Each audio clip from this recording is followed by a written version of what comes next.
மயிலாடுதுறையில் 22 அம்ச கோரிக்கைகளை வலியுறுத்தி மாவட்ட ஆட்சியர் அலுவலகம் நோக்கி 300 இருக்கும் மேற்பட்ட விவசாயிகள் பேரணியாக சென்று ஆர்ப்பாட்டம். மயிலாடுதுறை மாவட்டத்தில் 22 அம்ச கோரிக்கைகளை வலியுறுத்தி தமிழ்நாடு விவசாயிகள் பாதுகாப்பு சங்கம் சார்பில் மாபெரும் கோரிக்கை பேரணி நடைபெற்றது. சங்க நிறுவனர் ஈசன் முருகசாமி தலைமையில் நடைபெற்ற இந்த பேரணி தருமபுரம் பகுதியில் இருந்து புறப்பட்டு மாவட்ட ஆட்சியர் அலுவலகத்தில் நிறைவடைந்தது.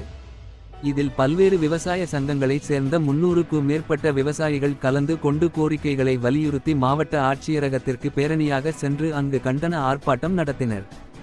ஆர்ப்பாட்டத்தில் நெல் கொள்முதல் விலையை குவிண்டாலுக்கு 5000 ரூபாய் ஆக உயர்த்திட வேண்டும், ஞாயிற்றுக்கிழமைகளிலும் நேரடி நெல் கொள்முதல் நிலையங்களை இயக்க வேண்டும், காத்திருப்பு பட்டியலில் உள்ள வேளாண் மின் இணைப்புகளை உடனடியாக வழங்கிட வேண்டும் உள்ளிட்ட 22 அம்ச கோரிக்கைகள் வலியுறுத்தி கண்டன கோஷங்களை எழுப்பினர்.